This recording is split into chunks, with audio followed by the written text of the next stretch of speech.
Today is Monday. We have lots of work in the office, especially that we have lots of visitors. So my first question to you is, who wants to join DepEd in the future? Kasi daw uso yung manifestation, no? I-claim na you will be teacher in DepEd. Can I see a raise of hands for those who would like to join DepEd in the future? Sige nga. Only few? From this side? Yes. I think there are many student teachers who will be joining DepEd in the future. Please join us because we need more PNU ones in the field. And most of the performing teachers are coming from this institution. In fact, there are so many schools division superintendent and assistant schools division superintendent coming from this school, considering that this is the center of excellence. No? So please join us because DepEd now, next slide, has 900,000 plus employees. This is the biggest department in the Republic of the Philippines. And of course, the grade teacher one salary now is a whopping 27,000, the basic salary, and the PERA, which is the personal relief allowance, is 2,000, a total of 29,000. Isn't it good? Yes. Nagaliuban from other courses, nag-graduate of nurse, nag-graduate of mga commerce, accountancy. They ended up in teaching. Kaya ang mga nursing graduates, they decided to be in the senior high school. So, imagine ang pagpa-eskwela nila, grabe ka dugay, grabe ka gasto, and then they will end up as teachers. Because the salary now is very attractive. Kung wala tayong loan ng isang teacher, he can really manage to be well on his or her daily living. Next slide. The division of Agusan del Sur, being the largest division in Caraga, has 8,000 plus. Ginawan ko ng plus kasi everyday we are hiring. Mayroon pa kaming mga non-teaching posts na available. Actually, it's 8,364 as of the moment, pero everyday nag-i-increase yan. Mag-i-increase din kasi may mga magre-retire, magre-resign. So, that's it. This is division of Agusan del Sur. Okay, before going further, since my topic is about the expectations, and you will soon become teachers in the Department of Education or in some other institutions like PNU or in private sector. So just to give you an idea, next slide. This is the status of the hiring of the Division of Agusan del Sur for 2022-2023. For elementary, there are 544 registry of qualified applicants. 544 siya lang na nag-qualify sa 70 na cut-off score. And 133 were hired or a percentage of 24%. Sa junior high school, there are 639 registry of qualified applicants, only 25 were hired. So sa junior high school, we have very low hiring rates. And for senior high school, we have 218 RQA, only 73 were hired. So my advice for the secondary is when you apply for junior high school, you as well apply to senior high school because senior high school has bigger chances. And just to give you an idea, this is the new guidelines for hiring. This will be used this school year. Effective this school year. So education, training, experience, and left rating ay tag 10% na lang sila. And then what is ano yung nakakuha ng biggest share of the pie is the classroom observation or demonstration teaching, which is 35%. And the teacher reflection form, or you will be asked to write, the teacher reflection form is actually essay, which is composed of 3 topics. So that is 25%. The total is 100%. So disregard the other side because that is for teacher promotion. Okay, before getting any further, since I will be discussing what are the expectations for you since you will be going out for an all-campus activity with the Department of Education. I would like to introduce DepEd to you. But before that, who among you here can recite DepEd vision? There is a special prize coming from me. Pangdagdag sa inyong allowance. Who can recite? I made a volunteer. Kasi you need to internalize DepEd. And that will start from the DepEd vision. Who is the most courageous individual? Sige, someone is raising her hand. Are you raising your hand? Yes. Sige, vision na, vision. Halika din mo dito. You are from? I am from BSA Physics. Yes, sir. Vision. We dream of Filipinos who passionately love their country and whose values and competences enable them to realize their full potential and contribute meaningfully to building the nation.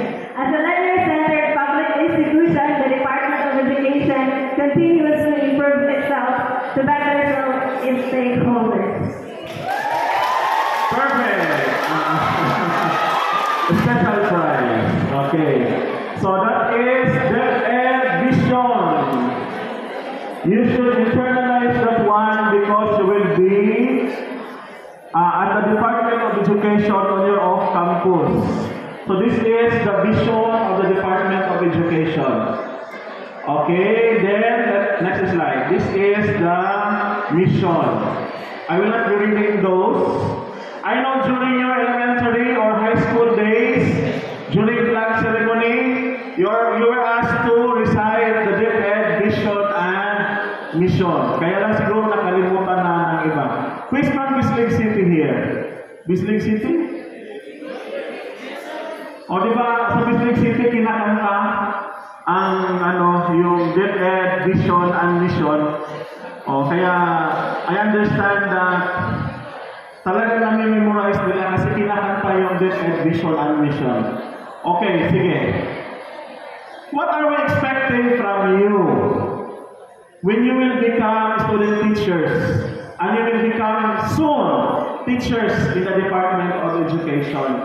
Of course, to sum it up, kailangan nandyan ang core values. Next slide. Itong core values ay hindi dapat lang sa mga estudyante, kundi dapat sa mga guro sa Department of Education. Dalawang concept ang ibibigay ko sa inyo. The DepEd core values, and we will run through with the code of ethics. Hindi ko na isa-isahin, I will just highlight some of the very salient points in the code of ethics. So sa mga Diyos, when you will be teachers or student teacher in the Department of Education, you should express one's spiritual belief while respecting the spiritual belief of others. So soon, when you will become teachers, you should respect the beliefs of others. You know, when I was still a classroom teacher, one of my students approached me, "Sir, bawal sa amin ang Christmas party. That is against the will and that is against our religion." So, dahil si teacher ay mapagmahal at madiskarte, I erased the word Christmas party.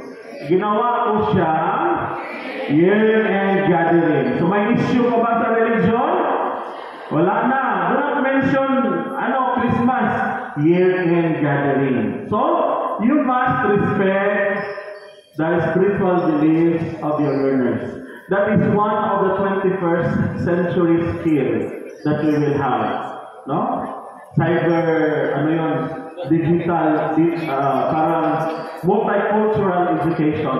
You must respect. May mga students din na bawal mag-work during Saturday. So may mga students din na bawal sa kanila ang ganitong pagkain. So you must respect all beliefs. You will really encounter that one in DepEd. Kasi in DepEd, the real battle ay nandyan talaga sa DepEd. Kung ma-assign kayo sa school na hindi pa complete ang classroom, we have lot of them now. Because during the 2 years pandemic, pagbalik ng face-to-face, biglang lumami yung mga estudyante namin. So, pagbalik, kulang na yung mga classrooms. So, yung iba nandun sa makeshift, yung iba nasa gymnasium. So, that is the reality. Versus, when you will be assigned or you will apply as teacher in the private schools, talagang nandun sila sa magagandang rooms. Pero in public, doon mo makikita ang real scenario. No, I will not deny that one because I have seen it during the opening of classes na may maraming schools na mayroong mga makeshift classrooms. So when we say makeshift, you have diverse learners. So that's why one of the rules of the teacher is you have to respect the belief, the spiritual belief, while respecting the belief of others. So that is makajos. The second one is sensitive to individual, social, and cultural differences. We have experienced before a certain teacher somewhere in San Luis. May sinabi siya about the hygiene of this cultural minority. Sabi niya, bilasa gini mga blank, binang nakonsulti, no? Bilasa gini mga hugawan, mga anak. So, ang statement na yon nakarating sa kanilang tribal leader. So, pag ganun pala, may mga culture sila, may mga nakasanayan, ang ginawa is, kailangan magbayad yung mga nag-alipusta sa kanilang tribal. So, ang ginawa, yung teacher, pinabayad siya ng certain amount, and then nagpakain pa siya para patawarin siya ng isang tribo. Okay? So, that is a real life experience. So, that is a lesson learned for that teacher. So, for you who will be coming in the Department of Education, especially, that is the practice of DepEd, na yung mga bago ay ilalagay doon sa malayong lugar, in the farmland areas. Do not expect na pag bago ka pa, ilalagay ka dyan sa center, sa central schools. So, you must be aware of the different cultural background of your learners. So, try to observe. Kasi may mga cultural practices sila na maaaring hindi katanggap-tanggap sa idealism mo, pero that is their practice. And you must respect that one. So, you must be sensitive to individual, social, and cultural differences. Kumbaga, you should have flexibility and adaptability. One of the 21st century skills. Next is makakalikasan. Yung makakalikasan. This is about care for environment and utilizes resources wisely, judiciously, and economically. So, as one of the teachers soon in DepEd or a student teacher, you must have or you must possess this care for environment, being one of the advocates for environment. So, care for environment and using the resources wisely and judiciously. The next core value is makabansa. Demonstrates pride, In being Filipino, exercise the rights and the responsibility of being a Filipino. So, managing the time and personal resources efficiently and effectively. That is makabansa. So, definitely, itong core values na ito ay dapat present to every teachers in the Department of Education. Kasi naman, kayo ang magiging example sa mga bata. So how can you give if you don't have? So you must internalize these core values, and later on, this will be manifested to the learners that you will be managing. So that is the first part, the DepEd core values. As soon-to-be teachers or student teachers in the Department of Education, you must internalize and apply these core values. So the second one is the work ethics or the code of ethics for teachers. So I will not be discussing all of those. Let us start with Article 2. Yeah. So the teacher and the state. Okay? Nasa section 3, physically, mentally, and morally fit. Kaya pag-ingatan ninyo ang sarili ninyo bilang mga teachers. Kasi dapat spiritually, morally, mentally fit kayo. Maraming mga teachers ngayon na pagpasok nila sa DepEd ay okay pa sila. Pero parang tinamaan ng depression o mga problema ang dumating. So, mayroong iba, we have a case here in Agusan del Sur na talaga na-drop from the role na siya because the problem of mental health. No? So, mental health is very, very important. Especially na yung mga estudyante ninyo sa inyo naka-depende, sa inyo nakasalalay ang kanilang kinabukasan. So, dapat yung mental health ninyo ay healthy. So, you must exercise your brain and all the negativities around. Kailangan you learn to manage your stress. So, kailangan sa isang teacher ay mentally healthy. So, may mga teachers tayo dito ngayon sa Agusan del Sur na nagugulat na lang kami, pumupunta sa division office, kakaiba na yung kinikilos. So, we have no choice but to drop them from the rules. When we say drop from the rules, ialis na sila sa servisyo. Kasi hindi na sila mentally fit. Kaya pagkaingatan ninyo because this item in the Department of Education is a lifetime gift. Kaya you should be mentally fit. So kailangan pagkaingatan ninyo ang inyong sarili. Whatever negativities na dumating sa inyo sa DepEd, whatever trials and challenges, you must learn to manage them. Because kung ang sarili mong pag-iisip ang may problema, then you will really be out from the service in the Department of Education. Okay. Kailangan may full commitment and devotion to duty and shall not engage in the promotion of any political, religious, or other partisan interest. So yung mga affiliation ninyo religiously, kung member ka ng isang church, member ka ng isang political party, or you are a believer of that, remember, as DepEd teacher, you should be neutral. Marami ang guilty nito. Kasi during elections, there are those employees in the Department of Education who shows their color boldly, no? And they mock other candidates. But it is not bawal kung sasabihin mo, iboboto ko si ano. Pero if you go deeper, then that is another story. And if you use your position to influence others to believe you religiously or politically, that is different. So, bawal po yan sa Department of Education. Next slide. Every teacher shall vote and exercise all other constitutional rights and responsibility. You shall not use your position or authority to influence or coerce others. So, alam naman siguro ninyo yan na bawal yan mga ganyan, no?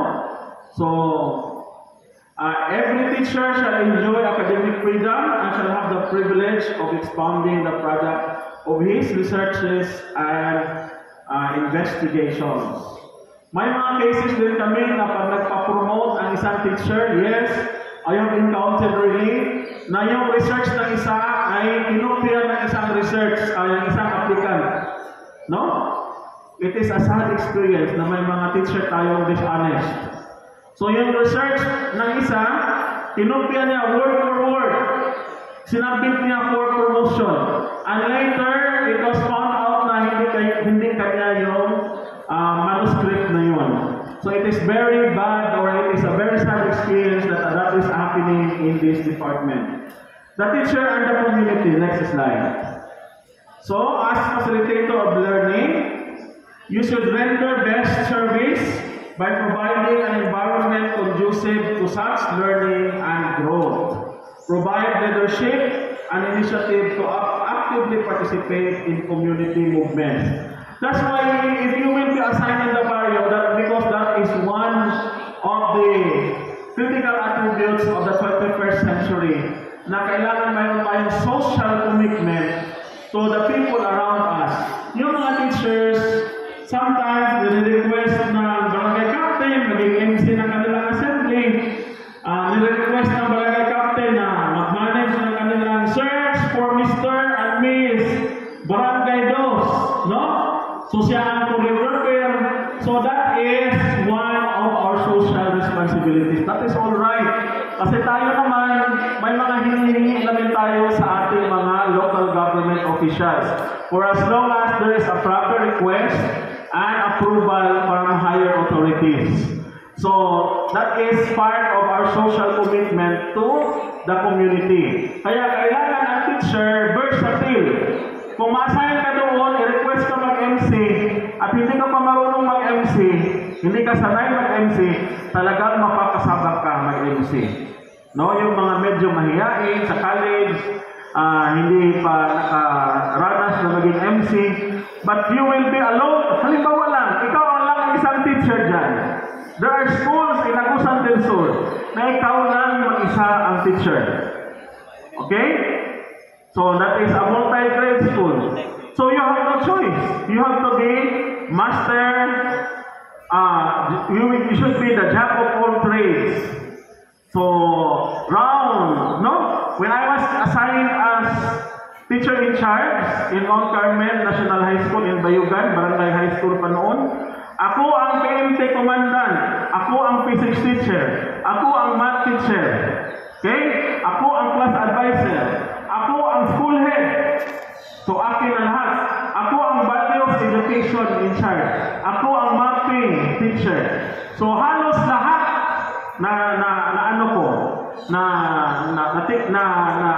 nabigyan ko ng pansin. Hindi mo pwedeng sabihin pag nandun ka na, hindi ko major yan. I am major in English. Huwag mo akong paturuin ng mathematics. Paano? You have no choice but to study. That is the realities of life. Ako nga, nag-study ako maging chemistry teacher. I am a math teacher by heart. Pero, talagang I tried to study. Naging math teacher, values education teacher. So, round po tayo as teacher. So, having that social commitment, hindi mo pwedeng sabihin, ay, ayaw ko kapitan. Kasi hindi ako marunong yan. Remember, may mga kailangan tayo sa ating local government units na pwede rin silang mag-complement sa mga kakulangan sa Department of Education. So, it is alright for as long as there are proper authorities na approval. And then, shall maintain harmonious and pleasant personal and official relations with the other professionals, government officials, and with the people. May mga teachers tayo or school heads na kaaway niyo yung barangay captain, kaaway niyo yung PTA officials. So dapat you should maintain harmonious relationship as teachers. Next, teacher as profession. So you should uphold the highest possible standards of quality education and make make the best preparation for the career of teaching. Okay? I have an experience of this. Kasi sabi ng isang teacher noon, school management. So dapat ikaw ang number one na teacher, a supporter sa iyong school head for the good. Kung may weakness ang school head mo, try to understand. Kasi when you become school head yourself, you will realize kung gaano kahirap maging school head sa Department of Education. Ikaw na ang bahala magpakain ng bisita, ikaw maghanap ng mga resources, ikaw lahat. Yan po ang reality sa Department of Education. So, you try to be a nice person, especially to the school managers that you will be in. So, you will observe that one when you will have the campus. Okay. You should not make any false accusations or charges against superiors. You know what? Yung mga kaso-kaso ng mga teacher versus principal, sa office ko yan darating, yan sa Agusan del Sur. And we have so many cases na nag-aaway yung principal sa ka-teachers. And one of the issue is relationship problem. Yung ibang teacher, halos walang respeto sa kanilang school head kasi yung school head nila ay teacher in charge, pare-pareho lang sila ng posisyon. Teacher 1 lang din siya, teacher 1 yung mga kasamahan niya. So, parang the respect is not there. Kasi sabi nila, pare-pareho lang tayo, no? Pero, you should respect every school leaders that you will be. Huwag kayong gumaya sa mga teachers na palaaway. Because you will not really be happy. Talagang hindi kayo magiging masaya kung puro negative ang nakikita ninyo. Try to take it from me. You will never be happy if you always see the negative side of the coin. The next is next slide, Article 7. Article 7, okay. School officials, teachers, and other force personnel. Okay, the teachers at all times show professional courtesy, helpfulness, and sympathy towards teachers, your co-teachers, and other personnel. Okay. So, kailangan, kung may mga nangailangan ng mga kasamahan, most especially yung mga generation, anong generation yun? Baby boomers na mga generation, yung matatanda na. Their number one challenge is the use of ICT. So if you will be assigned in a school na maraming matatanda and you could be of great help, please extend your help to them.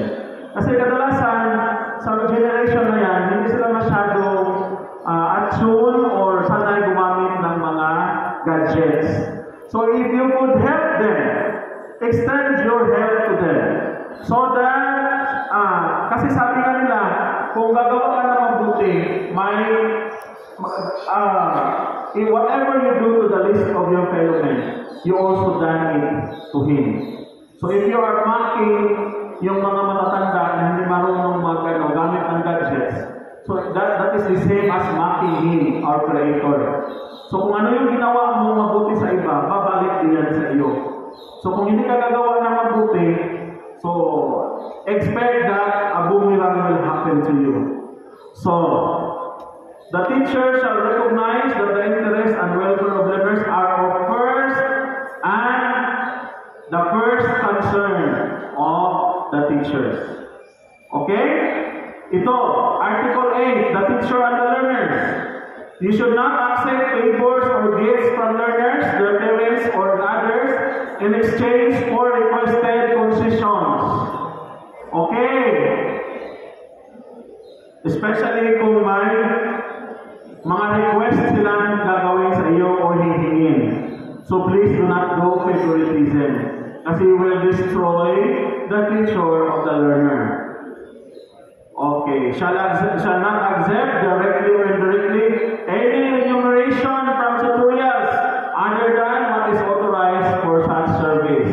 So may mga ibang teacher na sa sideline ng tutorial, kahit that is your main job to teach them. So okay lang kung off hours during Saturday or Sunday, not during official hours. Or even of official hours, if that is religious instruction, you are there to give your services to them. Next, shall not inflict corporal punishment. Wala na yung corporal punishment ngayon. Marami na kayong mga rights. Hindi na pwede yung mga corporal punishment. May children's rights na tayo. Ensure that conditions contribute to the maximum development of learners. And of course, Article 9, the teachers and the parents usually establish harmonious relationship with the parents. So dapat kaaya-aya ang inyong relationship sa mga parents. You will observe that one when you will be off campus. So sometimes some functions of the teachers will be delegated to you. Sometimes some parents will come to you to ask for assistance. Please treat them nicely, because they are our partners in molding the minds of these children. Article 10, the teacher and the business.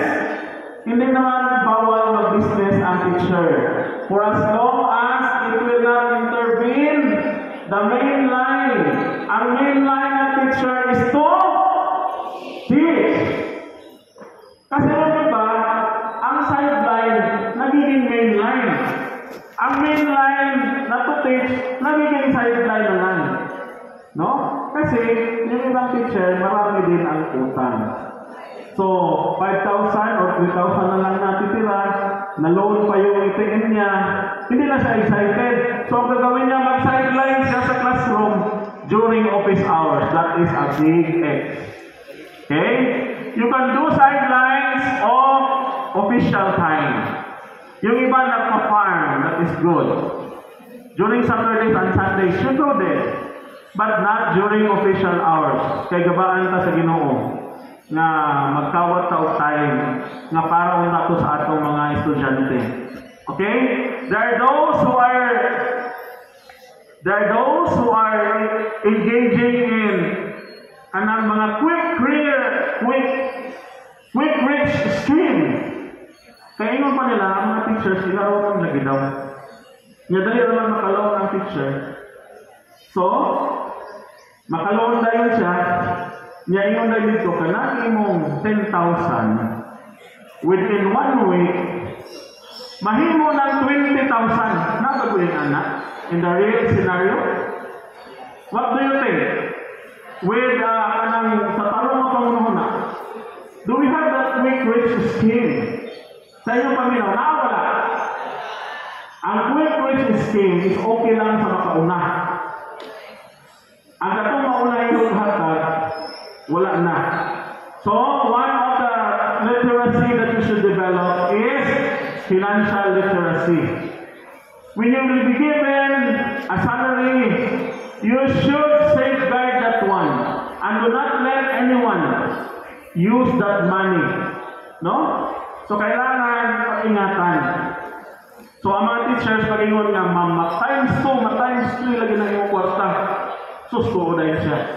Nag-loan dahil siya o 100,000. Pag after 1 week, gisibat sa ang kwarta. No? Wapag siya tagang.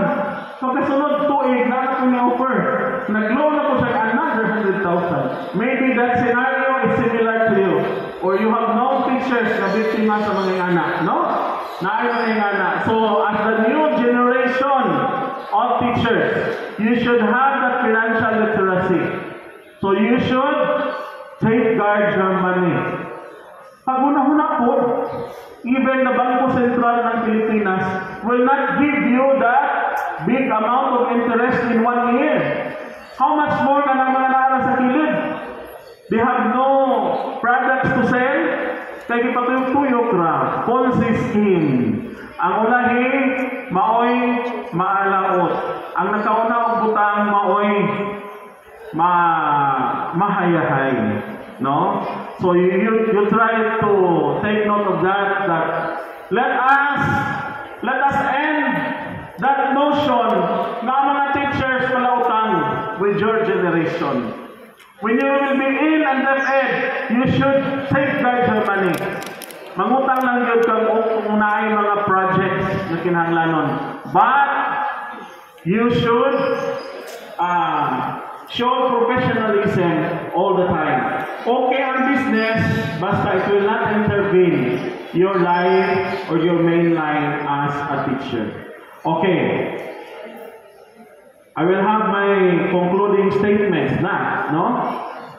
Yung words of wisdom, yes. Full commitment and devotion to duty, non-partisan, behave with honor and dignity at all times. Respect diverse learners. Ako nag-isulti ganyan. Maintain harmonious relationship with others and uphold the highest possible standards of quality. Uphold honesty and integrity. Even if nobody is watching, nobody is supervising you, you should uphold dignity and honesty. O, dali. Minok din kita. Learn continuously by participating on training, seminars, and others. So as teachers, you must be professionally engaged. So dapat ready to all seminars and conferences. You know what? Katong sa unang local paid teacher, I only received 1,000 honorarium, 1998, bagong graduate. I was recruited by